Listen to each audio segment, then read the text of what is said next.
good morning, everybody, and welcome to this morning's panel session.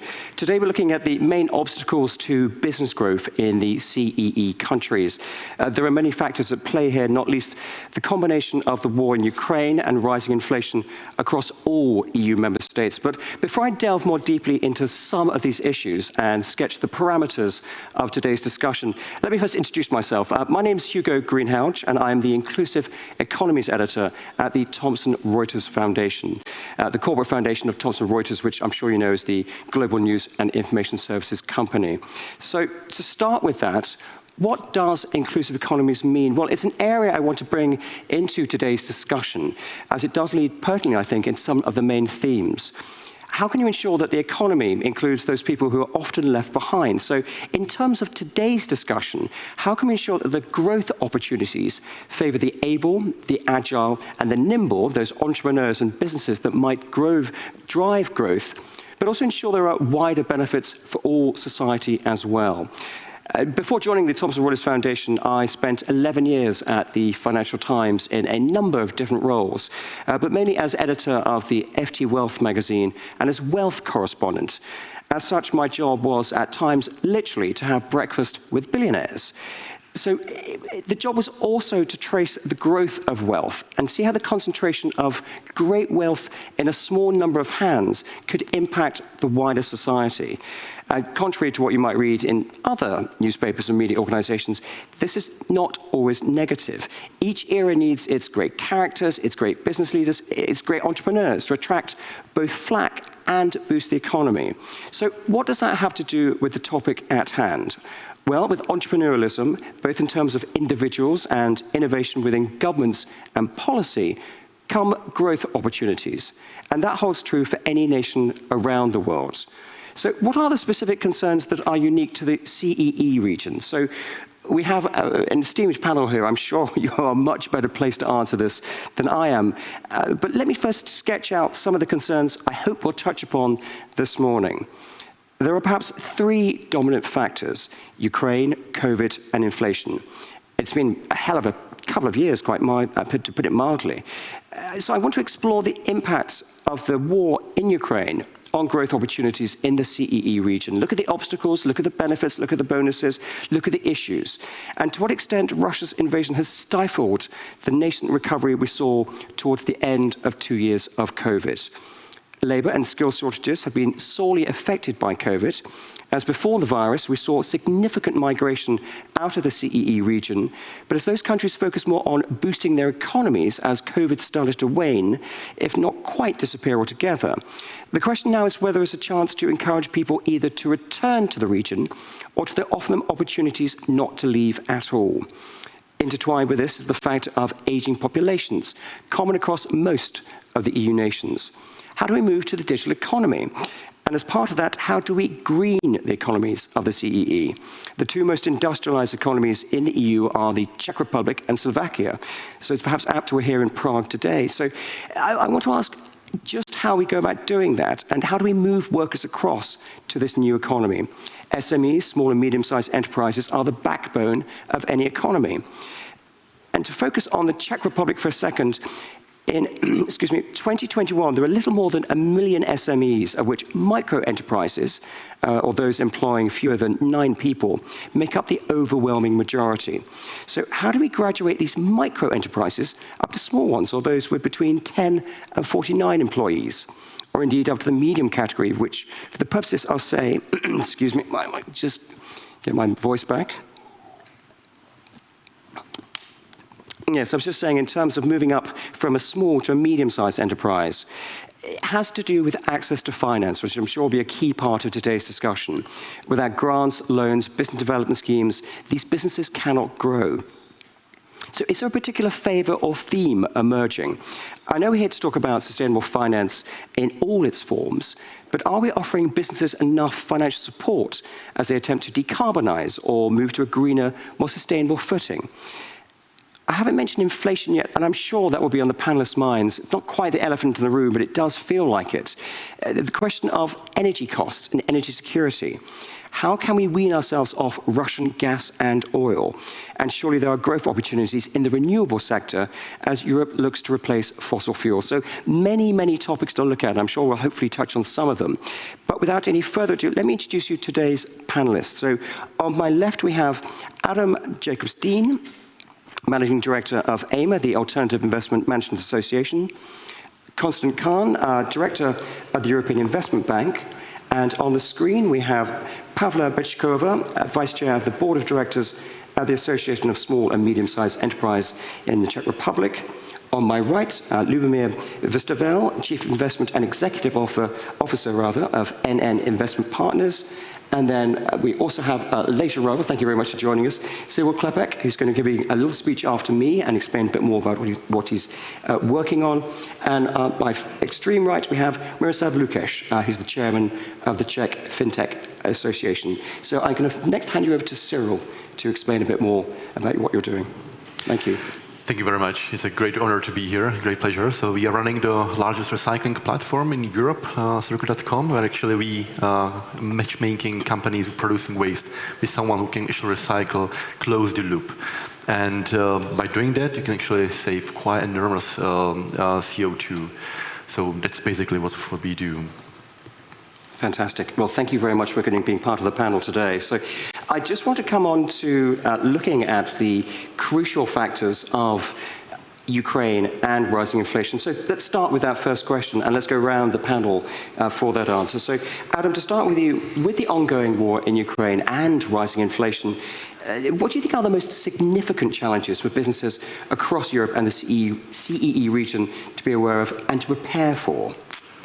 So I suppose one observation I'd make in the context of Ukraine, particularly when it comes to sustainability, is that there's a very interesting discussion in the investment management community regarding aerospace and defence exposures. So to what extent should you rethink your mindset when it comes to investment in weapons manufacture if historically that's been something you don't invest in altogether?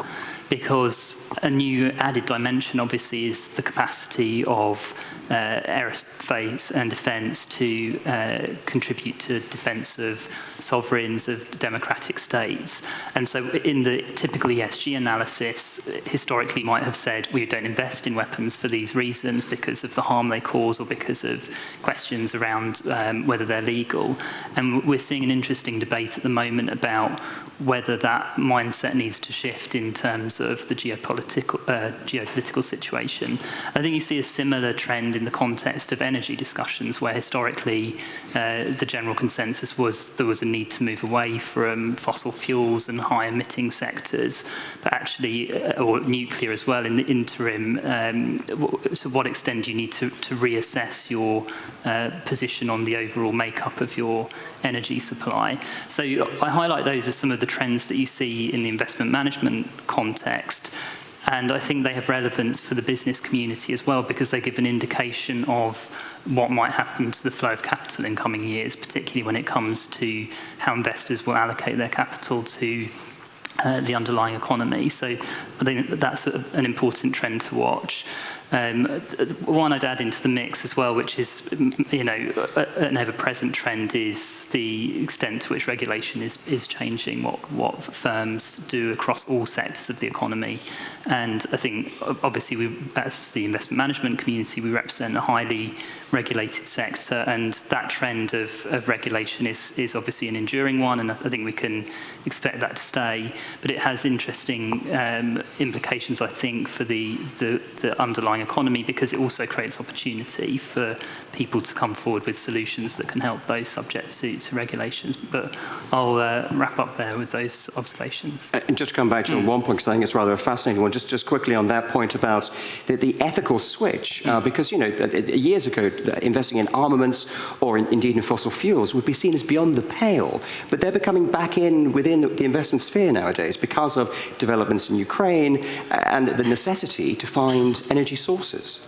And I think exactly that. And as the debate around how you invest sustainably has matured, I think there's been a greater recognition that investing sustainably is not just about investing in green assets, because obviously a key thing is to finance the transition to a less carbon-intensive economy, and to do that, you do need investment in sectors that are high emitters, that do cause environmental harm, but you need to invest in a way that encourages change. And so that's a big theme within our industry, is how do you invest in a way that promotes the idea of stewardship, of encouraging firms to move to a more sustainable model. So it's not just about investing only in sectors that are already green or sustainable, it's about channeling of capital to areas where there is potential to do better as well.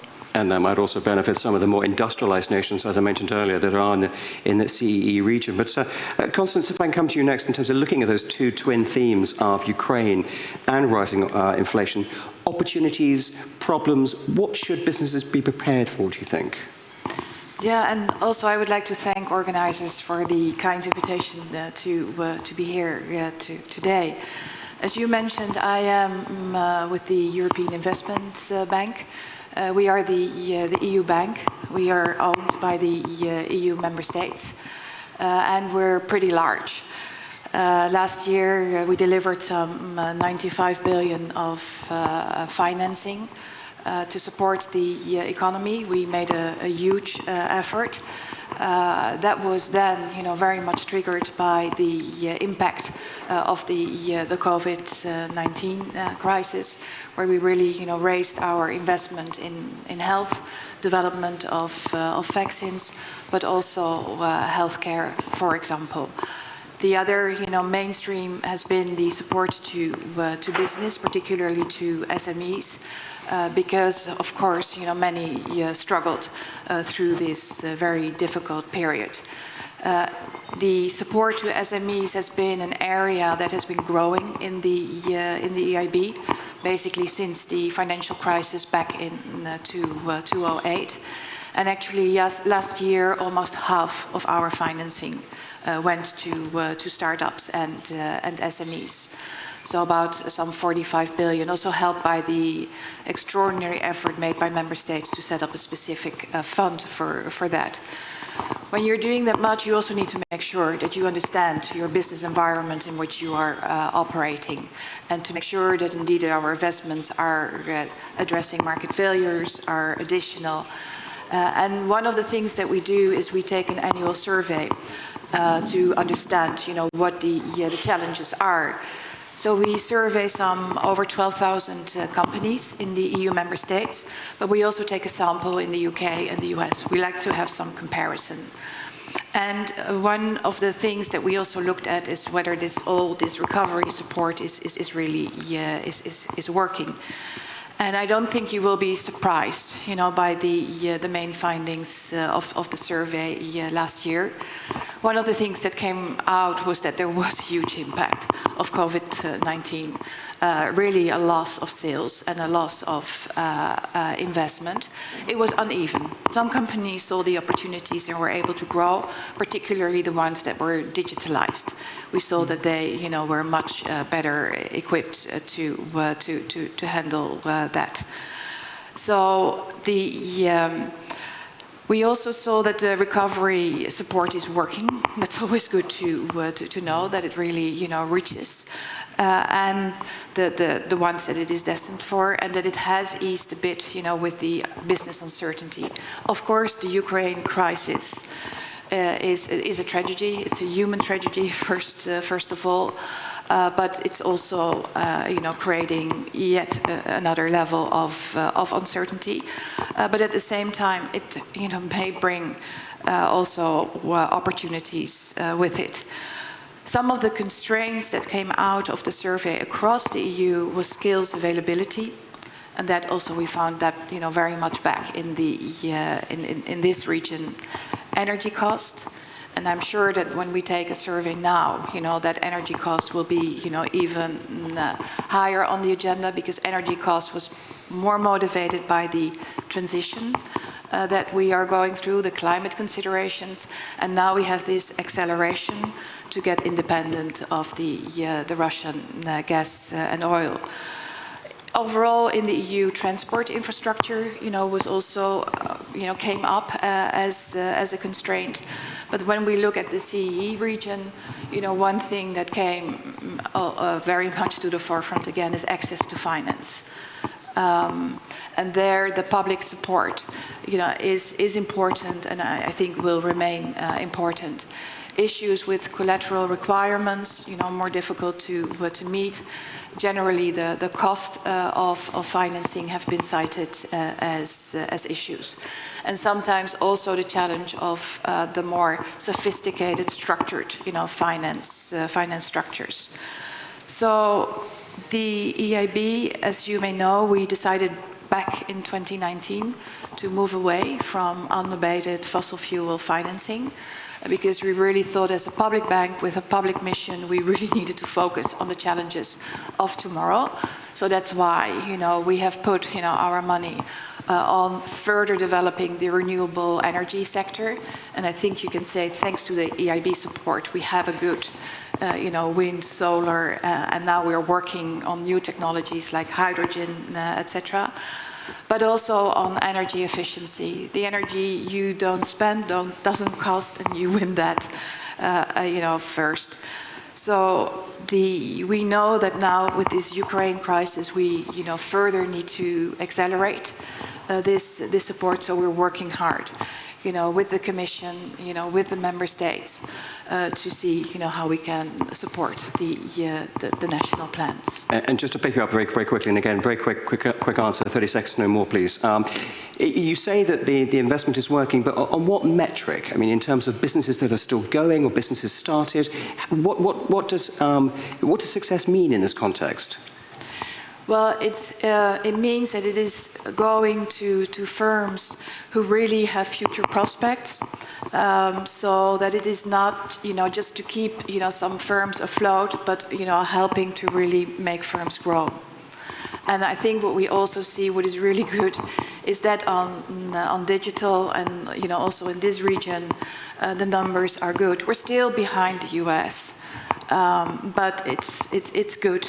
And I think if we can find ways to give, a further push to that on artificial intelligence, also looking to how that can help us with some of the other, challenges, then we are, on the right track. Because if we want to stay competitive, as the EU, we need to push innovation.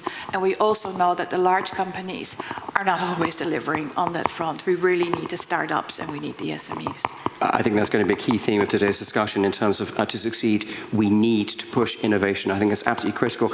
But Pavel, there's quite a lot there for you as well to unpick, because there was quite a lot that Constance was talking about in terms of support for SMEs. But just to bring you back to the initial question first about Ukraine and rising inflation and the challenges that your members, that SMEs, face at the moment. What are the critical factors? Oops, sorry, I think... You represent, sorry, you can't hear me? Got you now, you're fine. Okay, good. I'm the representative of the SMEs, Association of SMEs, and I'll be offering the view of this segment generally. So at the moment, in this context, I can see the three most significant challenges at the moment. And you said inflation, yes, increase of the prices of inputs, materials, raw materials, but at least this is similar for everybody in Europe, let's say. Specifically in the Czech Republic, there are two more challenges to face, I would say. And the first one is the price of power and gas, okay, which cost, again, it seems that this is Pavel, I'm going to stop you there, I'm afraid. It's quite difficult to hear you. You're going in and out quite a bit. Do you want to see if you can reset your connection, perhaps, and we'll come back to you in 1 minute, if that's okay?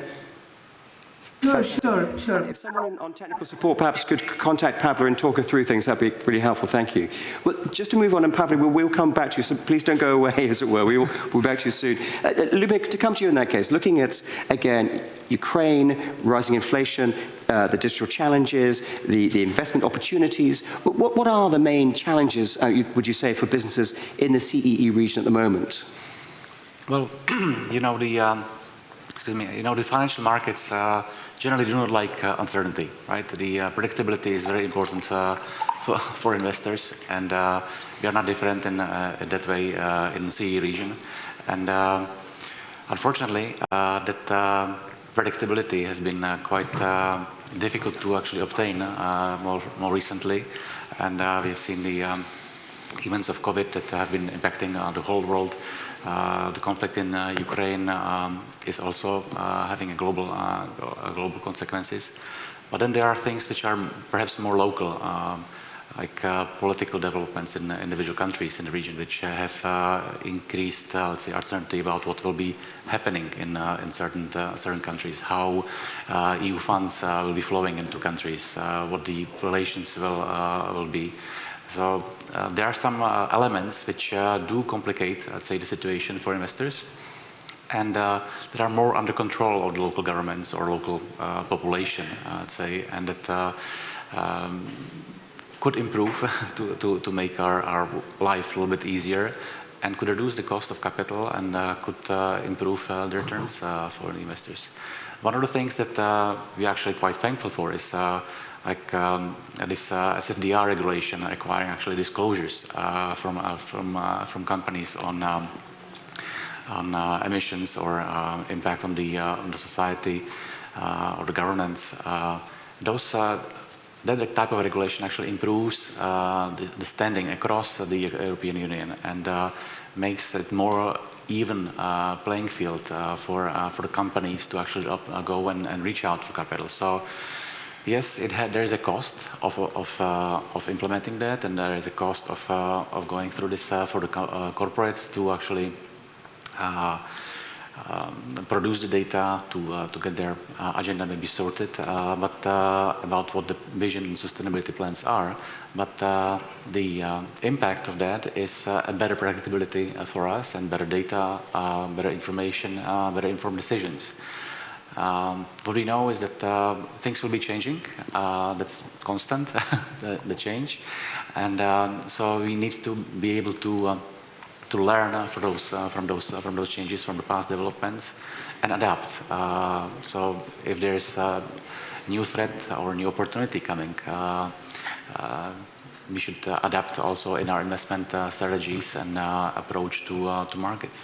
Better predictability. I mean, that's the absolute holy grail of investing. If only we could see the future, as it were. But just to pick up kind of Adam's point about investment trends, perhaps not going in reverse, but changing, adapting because of perhaps what's happening in Ukraine and the search for fossil fuels. Things like armaments and fossil fuels becoming more back on the table as investment options. Mm-hmm. I presume your clientele is a mixture of kind of institutional and retail money. So therefore, are you seeing kind of distinct patterns either for institutional investment or retail investment?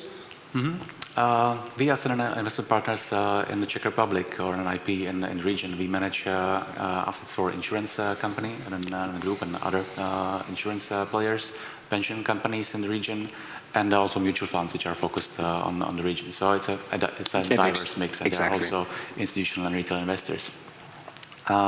From that experience, what we see is that the education of the institutional investors is I think, naturally more advanced than retail, and retail is growing and adapting, let's say, the more educated view on the sustainability and how important it is, especially in this, and was reminded very well by this conflict, how important it is to think a little bit longer term, how not to think only about short term, what the security issues this may cause, what it actually may have as an implication on the businesses. So this is, I think, better understood by society. I think that what is important. And I think that there is still a lot of work to do is on working with disinformation that is present in the media and in the society. I think only education can probably be the force that can help it. Maybe more accountability for this and bringing those people that are disseminating this information or false information or false not facts, it's difficult to say false facts because it's False news, fake news, I think is the phrase, yes. Fake news, yeah. So I think that kind of discipline and the ability of the society to distinguish that, I think will be crucial in going forward, because we see how important it is in politics, in elections, in all the democracies in the world, and also in our region, how it is impacting the opinion about ESG as well.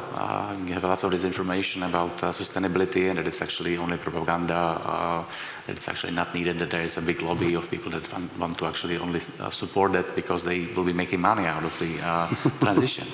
Well, it's all these things that actually need to be, I think, targeted and discussed, and this is a contribution to the discussion to bring the truth to light. Absolutely, that's what journalists are supposed to do, bring the truth to light. But also I hope today we're going to also cut through the propaganda quite effectively as well. And I think we'll go back to Pavel. I think you're back with us, Pavel. Can you hear us okay?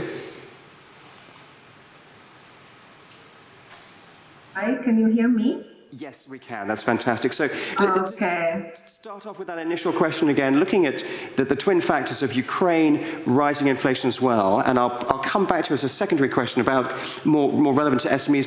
But in terms of, again, for SMEs, with those twin factors of Ukraine and rising inflation, what are the challenges at the moment, and how can businesses get past this?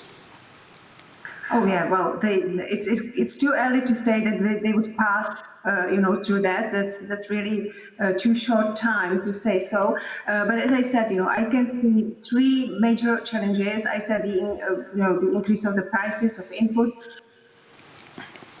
of power and gas. But again, it seems that this is a problem across Europe. However, there is a huge difference how the governments approach it, and in this sense, the Czech businesses is experiencing, hard times now, I would say. And the third one, what heavily burdens the Czech businesses is the rise of interest rates. We keep our currency, it's a Czech crown, you know that. And at the moment, the setup by the Czech National Bank, these interest rates are on the level, yes, please, 5.75% plus the bank commission. So what's the impact? Nowadays, the SMS can generally borrow the money for approximately 7.5% if they are very good, very often for 9 or 10%. This is really uncompetitive on the international. The access to finance for SMEs has decreased. And back to Konstantin's point in terms of the initiatives that are being done to fund and finance SMEs, is it working, do you think? This is a very difficult question for me because Konstanz and the AIB, of course, it deals with the banks. It doesn't deal with the end user, if you like, and this is not probably the question to me because I have no statistics. Well, perhaps to rephrase in that case, is the money getting to the SMEs? Is the access to finance improving, do you think? It depends very much on the branch. Generally, the access to finance is not extremely bad in this region, I would say. Generally, not in the Czech Republic. For the smallest one, for the startup, this is difficulty. This is a difficulty generally in the Czech Republic. So this is not easy access to a finance. On the other hand, I understand compared to some other parts of the world, this is still okay. But now, you ask about the situation connected to Ukraine and also, all the inflation impacts and so on. So the access is decreasing at the moment. Yeah, and that's rather bad news to hear. But just to come on to Cyril in that case, I mean, picking up on some of the points that Pavel's making, but also back to the central question about Ukraine and rising inflation. From your perspective, what are the challenges? And again, in terms of kind of for businesses to look past this, how do we get there? One of the biggest part of inflation actually are materials. The price of materials are always skyrocketing, which is actually a good thing for us. So we are very happy about, because we are telling the companies for a long time that actually the waste they are having and better material handling in general is a very good way to go. And it was quite tough, like 5, 6, 7 years ago, talking about circular economy, circular waste management, and then we built a platform, and now it's actually super easy. And now the green sourcing, the ability to buy recycled materials, recycle PP, recycle some metals, is now actually the demand is exceeding the supply quite dramatically. And McKinsey had a study just recently published that actually there will be a double the need for materials and green sourcing. There will be a available amount actually in 2030. So that's, I think, we are in a transition, in this crisis will actually empower much better material handling, and we desperately need it. Because in global economy, we are now consume about 100 gigatons of materials every single year. That's a big number. The number was like a 27 in the 70s. The number was like 1 gigaton in the beginning of the 20th century. And this area of material handling is pretty much connected to the CO2 emission, because 50 to 70% of the CO2 emissions actually are being produced when you extract materials, when you actually produce something, when you actually, and the end life of the product. So if you are able to go down with the material handling and do it much better, like a circle way, close the loop, you can actually save a lot of CO2 without actually needing to have even like many cool things in energy. So that's a very important thing now to see this trend. The price is coming up, and there's already quite a strong business case for us. So basically, companies now can save money and CO2 at the same time. So there's a huge need to put money in many areas, many startups. But actually, in the material handling, there's already quite a business case. So this inflation, this situation, and of course the war in Ukraine, that's kind of like speeding up the process we are now seeing. It's kind of a number of factors combining, but actually it's not all bad news, is what you're saying. There are opportunities out there, opportunities for efficiency, to do business in a kind of leaner way. We can get past this, is what you're saying, to a certain extent. Absolutely, yeah. We talk to many companies, get some local partners, not buy the plastic from China. You don't even know what is in there, actually, And they were like, no, it's cheap, it's there, it's quite reliable to get it out from China. And then, many things happen. The global supply chain, right? The ships get stuck in the Suez Canal, and many other things. The price is coming up. So this company is now coming to us and say like, hey, Lucas, just find us some local partner who can actually deliver some green material very locally. So the deglobalization kind of in the material handling, the way of better handling materials inside of the company, the zero waste manufacturing inside of the company. So actually, for example, Skoda Auto, running a huge circular waste scanner, as well as we did for Siemens and many big companies, IKEA. And actually, you can close the loop inside of the company, so you don't need actually that much materials with all the transport and everything. So it's a big thing, and I think we are in a transition, no matter what happens, but this actually is really speeding up the whole thing. No, fantastic, thank you. Miroslav, to come on to you as well, obviously the fintech industry doesn't ever have to worry about tankers getting stuck in the Suez Canal, but even so, those twin challenges we were talking about to start off with, Ukraine and rising inflation, will affect the industry. Again, how does the fintech industry get past this, and what other challenges are they facing at the moment? Yeah. Well, I would say there are more opportunities than challenges at the moment in fintech era, which is hopefully kind of positive news compared to the other industries. But basically, what they're looking at is to kind of find new pain points they can address, right? And the good thing is that in the sustainability area, there are more and more pain points they can address, and they are specifically related to, let's say, consumer awareness about, the CO2 track and about the impact on environment, etc., which is something that, frankly, the public, the governments fail to explain to people, why this matters. and I'm talking about CEE, I'm not talking about Western Europe, and I'm not talking about US, but that's something that they are, gradually picking. It's not theme number one, to be frank. They don't see how to make money, and eventually, startups. Many startups are looking at, how they want to make money, but it's getting there. So it's a good start. On the other hand, what they are struggling with is not necessarily, I would say, access to funding, and I'm not actually disagreeing with Pavla. Pavla is right that startups do not have, the traditional finance ready when it comes to debt, when it comes to, access to capital markets as such. That's very difficult. It doesn't work. It simply doesn't work. But at the same time, there are alternatives. Like the venture capital has done, great way in last, I would even say, 5 years. So if you are a startup, if you have good idea, if you actually are ready to work hard, you will get funding. From venture capital, not from the capital market, not from banks, but you will be able to get access to funding. So mainly what they're struggling with is access to talents. What I'm specifically talking about is the access to technical people. If you look at Czech Republic, this is, I would say, a powerhouse of producing engineers, mathematicians, IT guys, but it's still too little.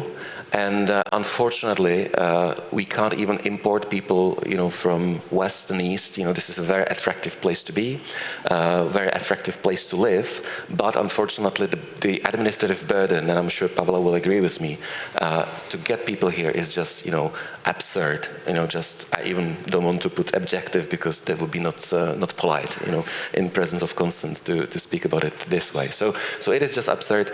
Access to talent is very difficult. The education system is not helping much either. You can change it, and you can see effects in as little as like 5 years, but nothing is happening. Right? So access to talent is a big hurdle.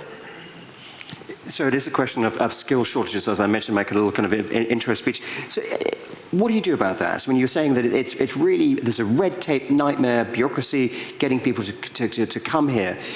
How do you get around that? I mean, in terms of, we hear that one thing's happened within the Ukraine crisis is a lot of kind of fintechs companies have just moved because they're in the cloud and they've kept going, and they're still going in Poland, Romania, Bulgaria, et cetera, et cetera. So that's one positive, if you can find some out of the Ukraine situation.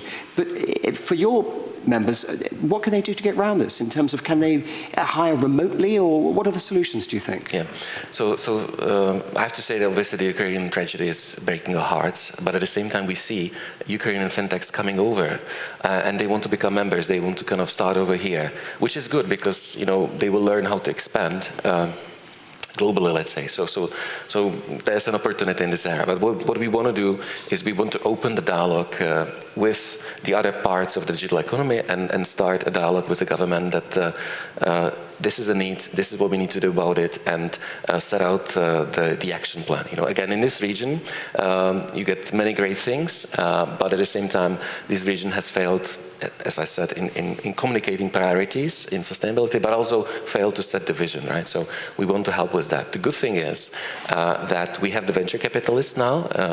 The region is way richer than it used to be a decade ago. We have a big chunk of the economy already pretty digitized. So if you look at the numbers, 8% of the GDP in the Czech Republic is made of automotive. And 10% of the GDP is made of digital economy, right? Which is already kind of big chunk. Yet everybody has to understand that automotive is unfortunately not going to grow. Digital economy for sure will. So that's a narrative that we need to set out there. No, fantastic. And Constance, you want to come back? Exactly. I'd jump in because, again, I'm not at all offended. We agree very much, with you, because this whole issue of skills availability and, some of the barriers that we still have in the EU, free movement of people, is not always, it's not there. So we still have a job to do to really create that single market. Yeah, and at the same time, at the same time, obviously, some of the fintechs and some of the startups kind of are in this gray zone, of hiring nomads, basically living around, which is fine, obviously. But can you scale it? No, you can't, right? You have to fix it. So. And just before I come on to Lubomir, Pavle, just to bring you in on that point, I mean, has the kind of skill shortage affected you, affected your members at all in terms of SMEs? Oh, terribly much. It's totally empty market. That's how the companies perceive it. And Miroslav said it very well. Into the educational system, but it's a long-term goal, if you like. But we haven't even started yet so much. That's a very, very careful steps which have been taken. At the SMEs, the situation is even maybe more difficult compared to the corporates or the international corporates because they can't compete, with the benefits of, obviously they have to pay, similar kind of wage, but the benefits are, unbeatable. And very often the corporates have some other incentives, even from the governments and so on. So the SMEs are really actually pulling the rope, which is really very short. Yeah. If I may just quickly react, everybody thinks this change is in education system is long term, and that's why all the governments have been afraid of touching it, right? But this doesn't move us anywhere. What we're trying to do is to offer a simple solution, and I take a financial literacy as an example. It can be the same for sustainability, for example. So I'm telling them, look, in the past you've been doing it the Austro-Hungarian way. You ask the committee to come up with textbooks, and then you teach kids, what's the theory of interest rate and supply and demand in the capital market, which is all sort of not useful. So what I'm offering them, look, why don't you take the US example? My kids, when they were studying in the elementary school, they had a class called Business Wizard, and they simply opened the Google Sheet. It was no longer Excel, it was Google Sheet. They got $10,000, and the teacher told them, look at finance.google.com, then allocate the money to companies you like and where you think you'll make money, and then track it on a monthly basis, and you'll see how it works. As simple as that. This is the basic of financial literacy.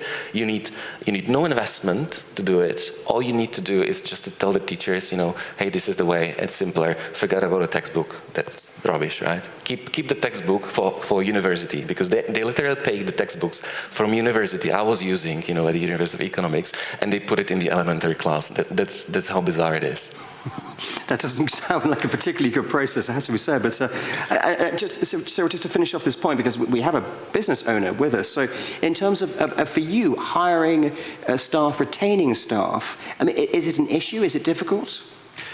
The two things, I can definitely confirm actually how hard is it really to establish 11 branches in 2 years. I lost half of my hair during the process, and it's really terrible. At the same time, we are very lucky and privileged because what we do attract a lot of young people, and young people, they are really, chasing something that is meaningful, that actually brings something. If they meet their peers in the bar, they want to tell them actually, hey, I'm working in a cool green startup, green tech, saving the world, right? So that helps a lot. So I'm really able to attract really top guys.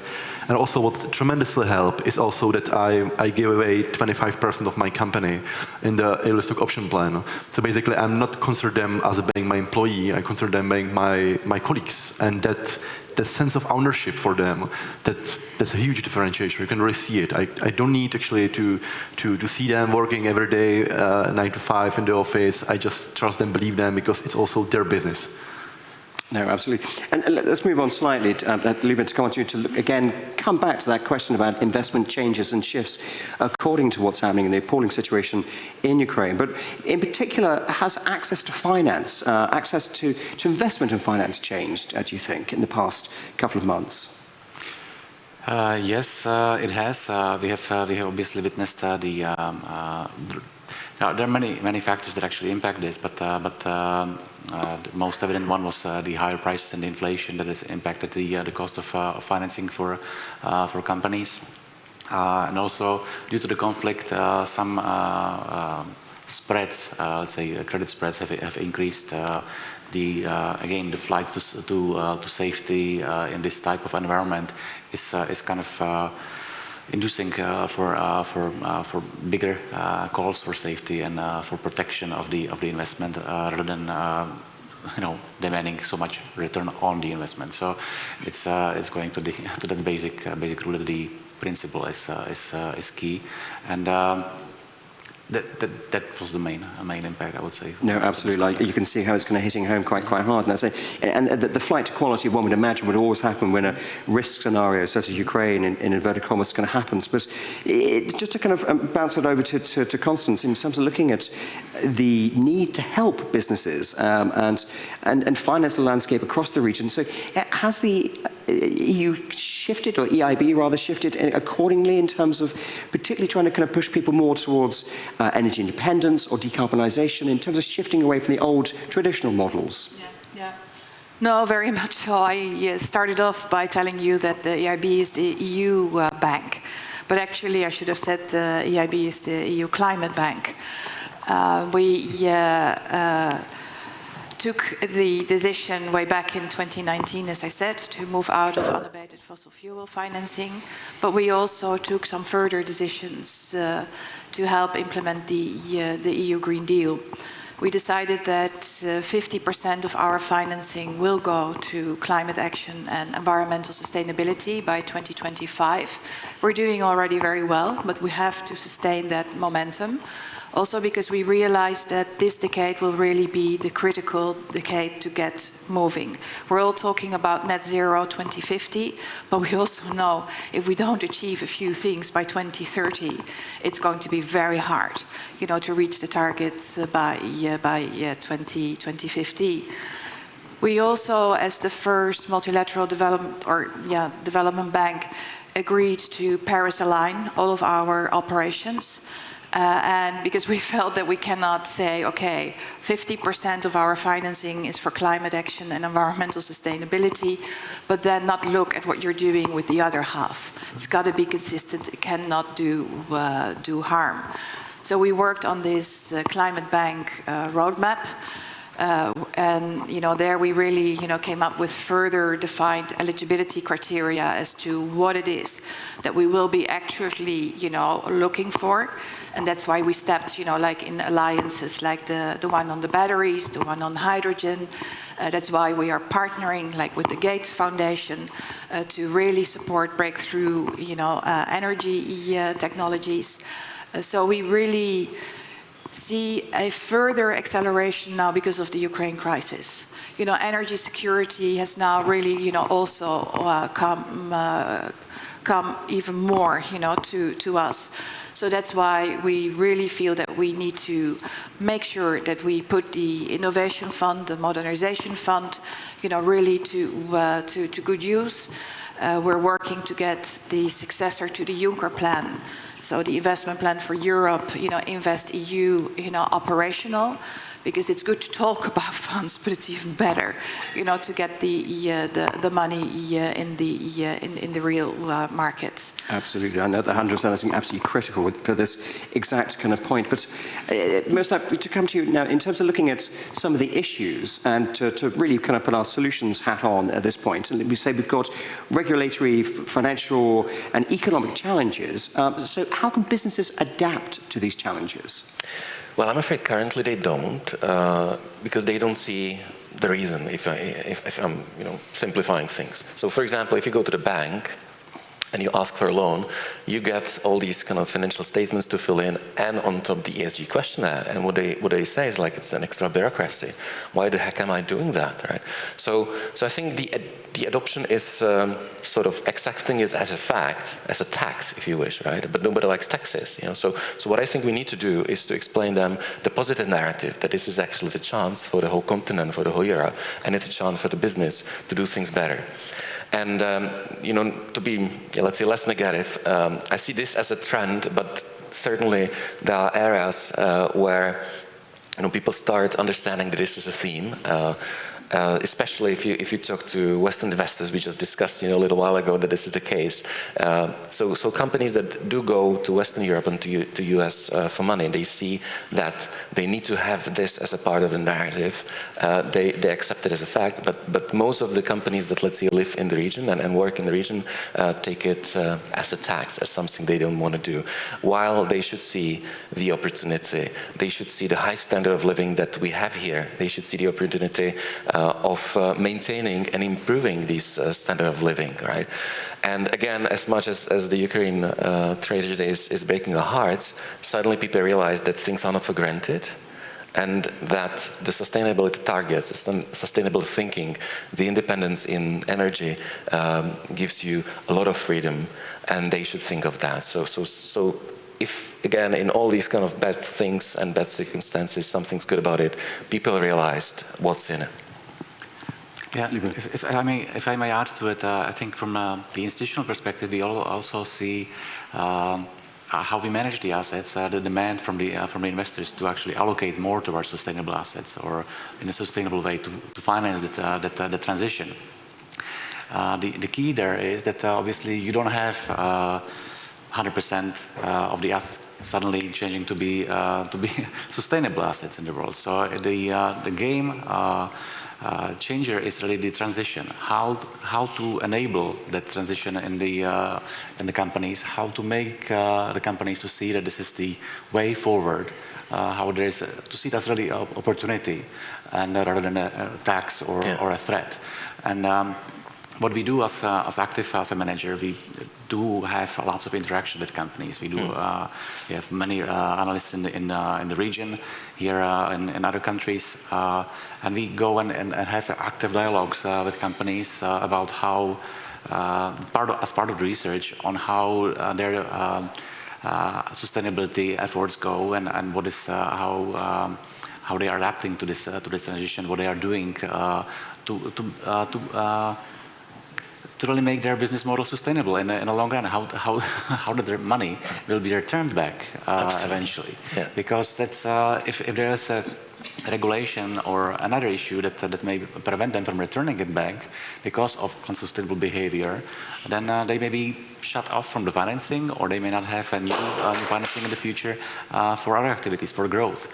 Or it may actually liquidate the company if they are continuing in that wrong trajectory. So the effect of engagement in companies is crucial here, and we see that really we see a lot of discussion on the market about active, passive investing and how it is easy to invest. And yeah, I kind of like the example of kids having a spreadsheet and investing $10,000 or $1,000 and having a choice of doing that.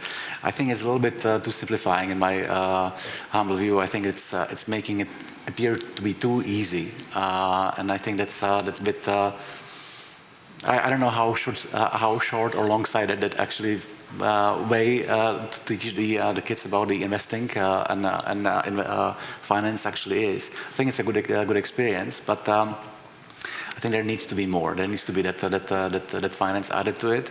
And in our work, what we do, we see that engagement and learning from the companies on how they are adapting to that changing world and to the environment, how that is actually going to happen.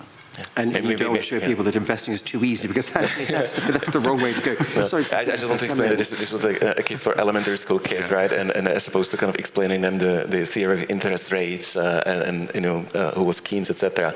It's just way more practical. They just get much more out of that, and of course you can build on that, right? So the learning is obviously way higher than just giving them the textbooks and a test, right? But if I may just briefly comment on what you said about the transition and engagement, I think that's exactly the way to think about it, right? Because what we want to create is engagement. We don't want to create regulation.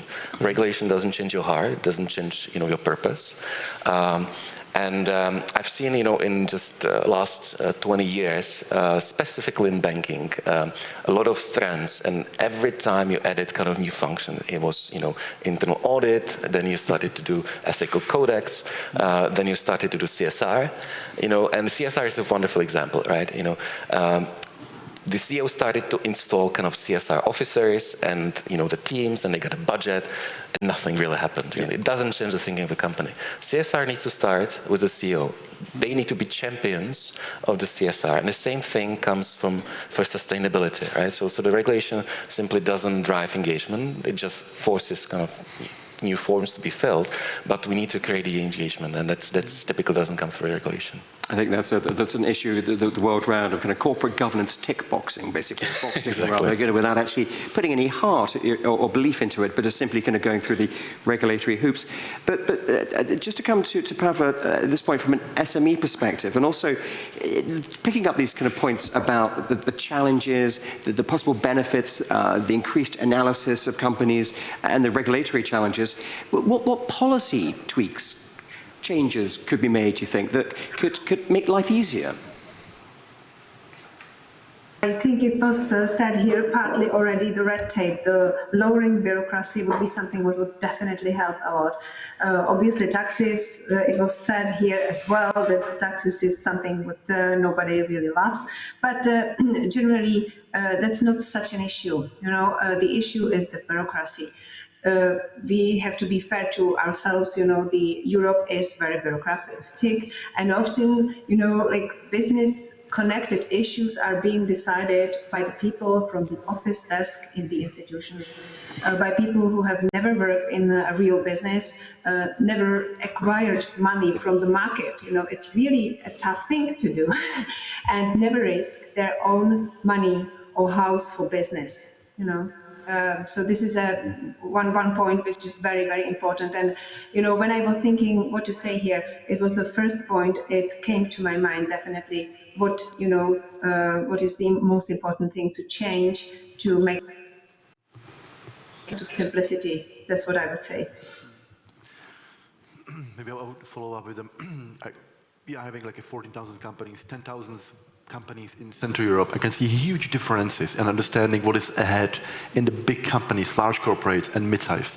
And the mid-sized companies really are really the backbone of the economy, and the understanding what is ahead in the term of regulation, the sustainability for 55 and everything, is really very often too much for them. So the big companies, even now ESG, sustainable managers, they at least help them to understand what is behind the corner and what they might do as a low-hanging fruits before they will need actually to redefine their business eventually. But the small and mid-sized companies, that's really still a way to go to inform them what will be there. Because, for example, if they are in the supply chain of IKEA, and IKEA wants to be 2030 fully CO2 neutral, they will also have to follow the suit, right? So it will get into them just a little bit later on. So I see a great space actually for informing them and do something with the mid-sized companies mainly. If I may, because one of the things that came out of our survey as well is that here in this region, and sustainability considerations are still seen as a risk. We hear about more companies engaging, but on basically engaging on being clear about their physical climate risk. But I think where the challenge will be is to move that thinking of it being risk, being its opportunity. Exactly. And there, there is work to do.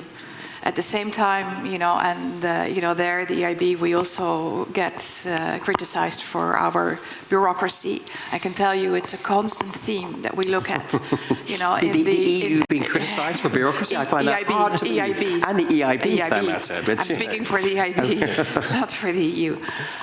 It is something that we are, constantly looking at. But sometimes you do need data and you do need information. Because also at the same time, you can't be in the area of greenwashing and not really knowing, where you're investing in. But keeping the balance right, I think is very important. I'm going to jump in on this one, if that's okay as well, because it's an interesting trend, this question of if you're interested in private finance and you're being asked all of these questions about what you're doing on the ESG front, as Miroslav says, it feels like it's potentially a chore rather than something positive. But the thing that we have seen is the increasing extent to which loans incorporate ESG incentives. So if you're a company looking to borrow and and you're on a path to improve what you're doing in terms of your environmental performance or how you treat staff or whatever it might be, then that can actually translate into access to cheaper capital. And I think it's also worth considering that it's not necessarily an adversarial relationship between the investor and the company, because often an external investor that's looking to allocate private credit will have experience of working with companies in a similar sector, of helping them to navigate all of these challenges that we're alluding to, including how do you collate data, which is a challenge for corporates to look at their carbon footprint, for example, is not necessarily something that people have deep knowledge of, but it's possible, and actually external managers can be a source of that expertise. I think as well there is a sort of structural problem that we probably still need to consider in Europe, which is the degree of dependence on bank-based finance. And as Miroslav alludes to, the capital markets route for many smaller firms is not a meaningful one. Whereas you look at the US, where the supply of finance is 80% capital markets, 20% banks, you've got completely the reverse situation in Europe. And the EIB data shows that the constraints on bank capacity are real, and there is a gap between demand for credit and availability for credit. If I may add to that, I think that it's commonly discussed in individual countries on the capital market, the issue of gold plating and by individual regulators and making the regulation even more complex than actually is coming out of Brussels or out of the center in EU. And I completely agree with the idea of having the simple or simpler regulation, because it just is terrible what we have produced in terms of the volume of really the code that actually people need to go through. It's if we are asking our population to actually understand and oblige by the law, and it's indiscriminate, then it's simply so much of it that I think that it's actually a realistic demand to have. If I don't know, MiFID regulation, I think was 8,000 pages. It's just simply too much. And so I think if we could actually if we introduce new regulation, like maybe see if we can replace some of the older one rather than adding on top of, and then maybe look at simplification. I mean, when we discuss this, we always return to the 10 Commandments. It would be nice if everybody could follow just those, and it would be enough regulation for everyone. I think that more of the rule-based or the principle-based regulation that we are used more from the Anglo-Saxon world might be beneficial for Europe in that sense. But that's maybe more wishful thinking.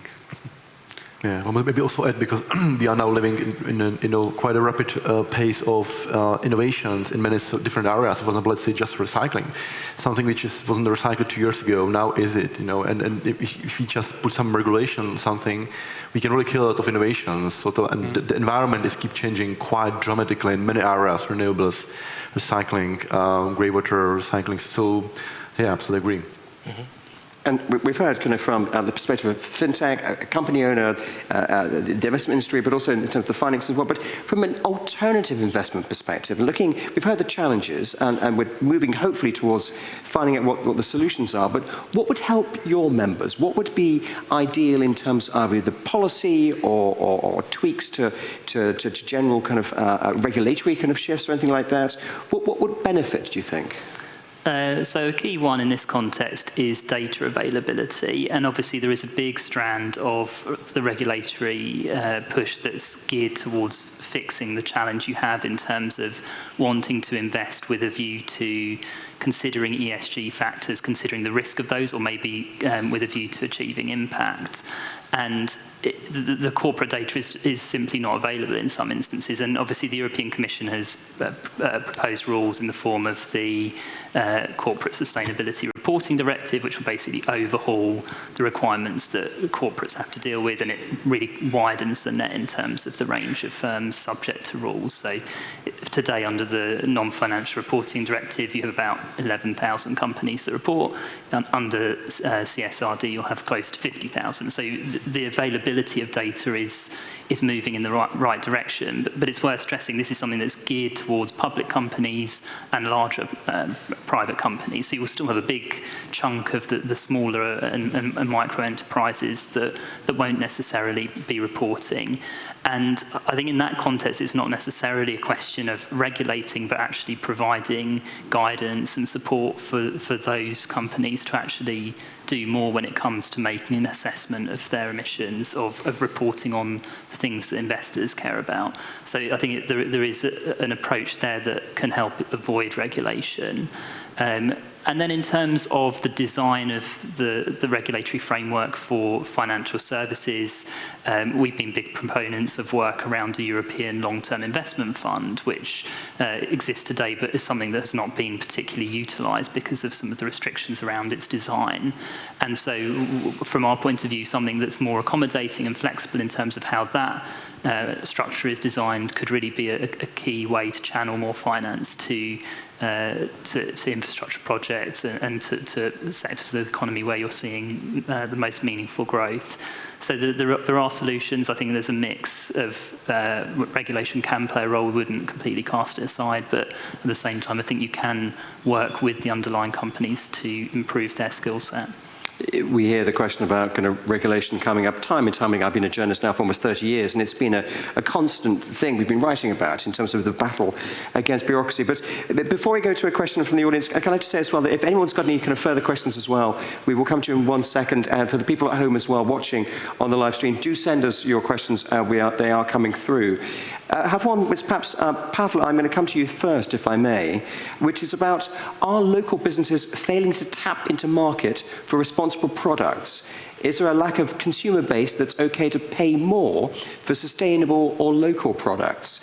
Is this a relevant issue for your members, do you think?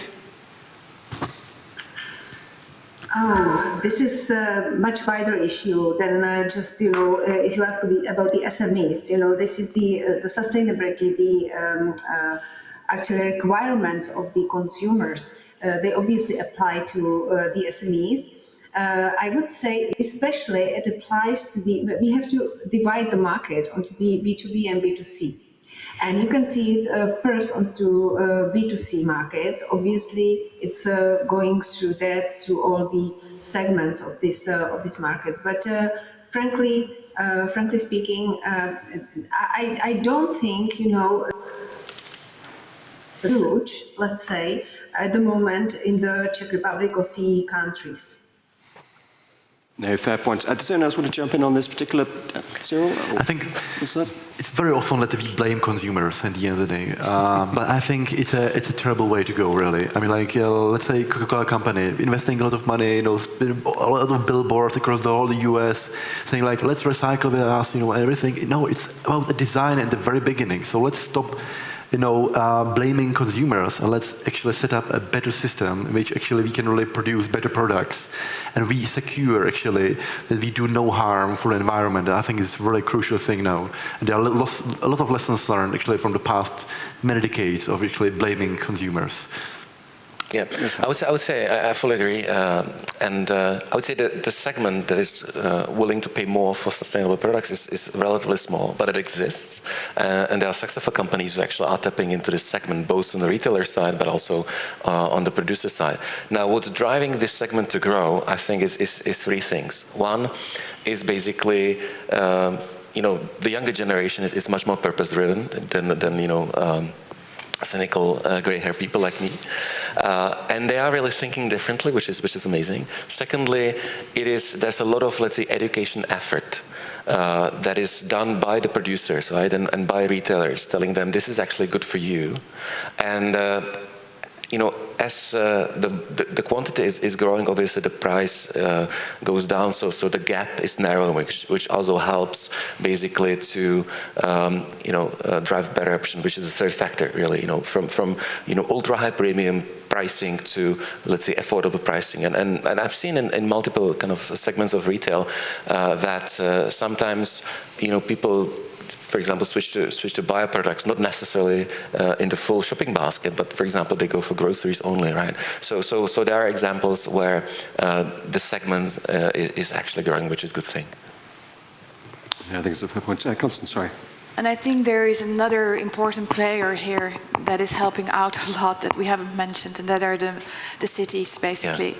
They have really stepped up, in my view, their game over the last years. And I have seen changes, you know, on transport in cities, where they make it difficult for the cars to come in, but where they provide, you know, for sustainable, proper, you know, transport in the city. And there, I think, you know, if you can make it maybe a little bit easier, you know, for citizens to do the right thing, so to make sure that the relevant, you know, infrastructure, you know, is in place. Unfortunately, not everybody can go to the situation like I'm in Luxembourg, where my public transport is free. So I take the bus, you know, whenever I can. If we could be more Luxembourg, basically, I think, you know, that would be the message to take away. Just to throw open to the audience, are there any questions before I go to another one from people who are watching? Does anyone in the audience have a question for our panelists today? I'll have a think and I'll come back to you in that case. I've got another question just in.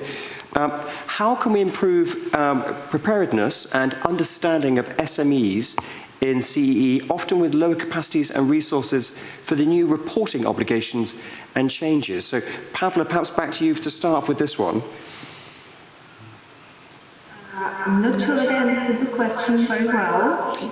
Yes, in the context of the new reporting obligations and changes, how can we improve the preparedness and understanding of SMEs to be able to cope with this? So if I understand well, because, you know, sometimes I don't have the great connection, but anyway, how to prepare the SMEs for the new reporting rules and stuff, is it right? Yes, exactly. Mm-hmm. Well, another administration. That's how the SMEs will understand it. That's for sure. They simply have the problem with these new things, new implications of the administration rules and everything. It's not because itself, but it's because it's another load for them. And what is necessary to explain what it brings to people, what it brings to companies, what it brings to the countries, you know, to be fair about it and to talk about the pros and cons. It's not, you know, just to load another rules, another obligations, another administration. You know, this is not the way. They don't believe in it, and actually, at the moment already, they have to hire the experts to monitor or to read the laws and connect it. You know, just to fulfill all the obligations they have. So. This would be the way, probably. And also, you know, what would be the way to take out some other obligations, you know, so to explain, look, you know, this is really important, you do it because of this and this, and, you know, in return, we actually cross out these things which maybe are not that important, or maybe they are, I don't know, old or something. You don't have to do them because of the digitalization, because, you know, we can do it instead of you, and so on. Did I answer the question, you think? That's spot on. I think it's again another question about bureaucracy, more red tape, more reporting obligations, more regulatory hurdles. I think a theme is definitely emerging from this morning's conversation. But did you want to come in on this one? It's pretty much the same. Adam? Well, there's a slight strangeness, if I can put it that way, in the European regulatory framework, in as much as reporting rules for investment managers regarding their approach to sustainability issues, the impacts they have on the world, are already in place and live. But the corporate rules are still being negotiated and will come into play in a couple of years' time. So investment managers already have had to go through this process of building a framework under which they can disclose to existing investors or would-be investors the approach they're taking. And the things we've found through that process of implementing the rules is that it is helpful to work collectively on them through industry associations like ours and others. But I think there's a definite trend that we've seen that how you approach those rules is very much contingent on the space in which you operate. So, for example, if you're an investment manager that invests in sovereign issuers, your perspective on what sustainability reporting means will be entirely different to a manager who invests in equities or corporate securities. And so when it comes to approaching implementation of those requirements, I think that holds for corporates as well, is really understanding where the commonality is within aspects of the economy, because then you can kind of pool knowledge around how it should best work in the context of particular services or goods. No, absolutely. And just before I kind of come back to the panelists for one final question, any other questions from the audience, just before we start off? Well, in that case, I'm going to go around, and again, very kind of quick, 2-3 minutes, please, in terms of answers. Looking again from your perspective, your advice, basically, to business or businesses across the CE region for navigating uncertainty and mitigating risk. Constance, let's start with you. You said earlier that risk is opportunity, which absolutely it always is. But what would your advice be to businesses in this context? I think in that sense, it is important to put oneself indeed in that mindset of sustainability at the heart of the business, strategy. Look at the areas where there is a clear business self-interest first. Energy efficiency, it shouldn't be difficult to sell that one, because if you can reduce, your energy bills over the years, that's a good thing. So. I think it's important. That's why we've done, also like these dedicated loans to the financial intermediaries to focus on that. I think we need to be better at sharing how sustainability can be revenue growing. I think your story today, about circular economy and also how, the context is changing is really extremely useful. So really, I think we really need to find ways to move, from that risk mindset to that opportunity mindset. I would also argue build diverse teams, have different thoughts. That's the way you stay creative, the way you stay innovative. Keep an eye on your gender balance. Stay focused on innovation, and let's indeed work together to see how we can improve that access to finance. I think the EU is starting to make steps. They are working on this famous capital markets union. I saw the other day that they are now trying to make equity financing comparable to debt financing, so to make equity financing at least more attractive to companies. I think that has been a hurdle, for us as the EU. And I also believe that there are indeed still barriers to investment. Part of it is simplification. I'm the EIB, but in the EU, there was this drive, for simplification, one law in, one law out. I don't know, I haven't followed that debate, but I'm not that sure, that we are doing, that well on that front.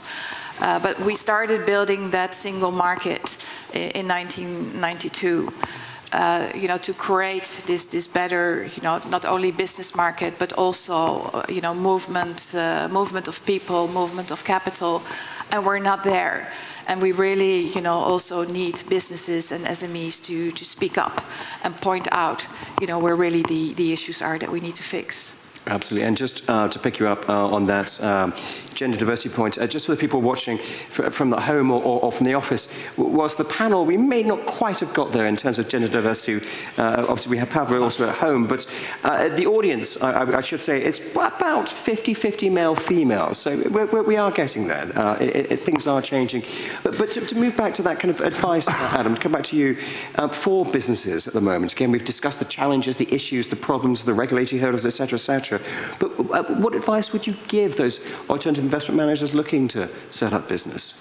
So I think one point to note for the corporate sector is we've talked a bit about the supply of private capital for growth opportunities, and the reality is the flow of private capital into the CEE region is still relatively modest in terms of the overall European landscape. So you look at statistics that Invest Europe put together, and it's actually under 2% the share of private equity capital that's flowing into this region, and more than a quarter of that's going into Poland. So it's very concentrated. So there is, there is a pool of capital out there that is looking for innovative businesses to invest in, and I think this region should be selling what it can offer. I'd say in terms of advice, to the earlier discussion, obviously we talked around the contingencies on approach to sustainability at the corporate level, and businesses, I think, should acknowledge that rather than roll their eyes at the ESG questionnaire that comes with the lending document, if that's the case. Maybe think of it more in terms of how can you actually take a meaningful approach to ESG considerations that improves your business and improves your ability to deal with the risks to which you're exposed, and use that in itself as an opportunity. Recognise that you could actually benefit from better lending rates, a bigger pool of capital if you do that. So I think that there is an area to focus on there.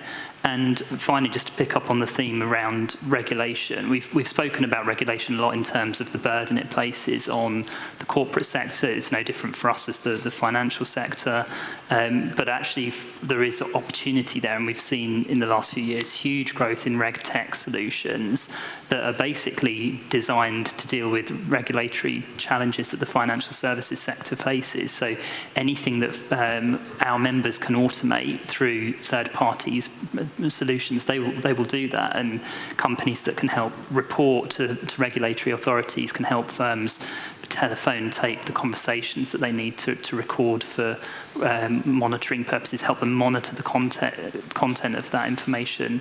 There is opportunity as well if you can understand how the regulatory environment creates demands for those subject to rules. So quite a few things there to pick up on. But Pavel, you've been speaking quite practically already today about what should happen, what should be done. But just to kind of concentrate that down to advice for businesses, what would you say? What are the things that they should do you think? Well, this is actually because I take it very seriously. This is the hardest thing to say, really. But what I would say, it's, don't panic. I would never believe I would say it, but wait with the larger investments at the moment, at least in the Czech Republic. Rely on yourself. Independence as much as you can, and try to be up to date, meaning look for the new things, for the new opportunities, and this is the way how to somehow secure your business for the future. Brilliant, thank you. And Lumit, over to you in terms of, again, yes, what should be done basically? Well, I think that the Capital Market Union is something that we will be very much looking forward to, if enabling that really happening. In some pockets of investment industry, for example, in the region, we see that the pension reforms change, come and go. Some pillars disappear because of changes on the political agenda in countries. That stability is very important. Also, the structure of those assets, that they are actually more towards equity rather than the fixed income or the government bond financing versus equity. I very much like the example of Cyril of the equity culture. That is actually, I think, really needed to bring in the economy, and nice examples of venture capital starting in this region. I think that's all needed, and I think this will help us in the transition, and hopefully will bring then the next phase of raising capital opportunities for us as institutional investors to actually allocate money into those opportunities and let those firms grow on a global scale. In fintech, that is scalable much easier than maybe in some other industries. I think there is clearly appetite from the general public to invest, from institutional investors to invest, and to save for their pensions for their future life. And it's the hope that we'll be able to create this more stable environment that will be better, more predictable, returning back to the initial comment, for the general public and for the investors to make it more attractive, and then more players will be coming in and allocating more assets in the region. Fantastic, thank you. And Cyril, over to you. Obviously, advice to business owners, you are a business owner, so what advice would you give yourself to a certain extent? I really see the green transition as the biggest business opportunity in our lifetime, and I'm very positive about this. And I think, especially here in the CEE, as a heavy industrial economies, we can really learn ourselves how to do the transition, and then actually teach the whole world how to do it, right? So actually, it's a big business opportunity. And for the very concrete companies, you know, there are still low-hanging fruits, like in material and energy efficiency, in industrial symbiosis, and of course, then it gets a little bit more tricky, and so you need to start a little bit sooner than later, because the transition, for example, towards the different business model, the different eco-design of your products, it will take some time. So start as soon as possible with those low-hanging fruits, and then actually get into this like a heavy topics and get some time for it. Yeah, that sounds like very good advice. Miroslav, to finish with you in terms of the last word. So 3 things I think companies should do. As always, they should talk to customers, because customers have changed, and they should inspire them. Right? I mean, there should be a dialogue, and maybe they, you know, in the last decade sort of failed to continue the dialogue because things just get a little too easier, and now it's a good opportunity to restart. And based on that change, definitely they need to change. Now again, is a good opportunity to change and diversify the teams. Now, I would have just one little comment. It's not about male, female, for me at least. It is truly about age, background, race, you know, your family situation. So it's way broader. So then if you see like boards that like 50-50 male, female, all Harvard graduates, you see like what sort of diversity is it really? So I would say think in broader terms. And since we have a few minutes left, I would still like to give a bit of advice also to governments, you know, again, 3 pieces. One is prioritize and plan. You know, planning in these countries has a bit of, you know, bad connotation, but we have to start, you know, plan better to achieve something. And we can't do everything. We still try to keep fixing, you know, little thing here, a little thing there, but we don't prioritize. Secondly, simplify. The burden is just way too big. Pavla was talking about it. You know, if you introduce one thing, you know, take two things away. So simplify things, and last but not least, digitize. Yeah, that's a no-brainer. We keep repeating it, and we have to keep repeating it.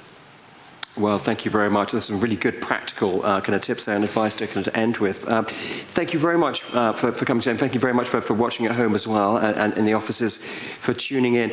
Just a last word of thanks both to the hosts for today for the fantastic panel session, and also the panelists, Adam, Constance, Pavla, who's joined us from on the screen, Lubomir, Cyril, and Miroslav. Thank you very much. Thanks all for a great discussion today. Thank you. Thank you. Thank you very much.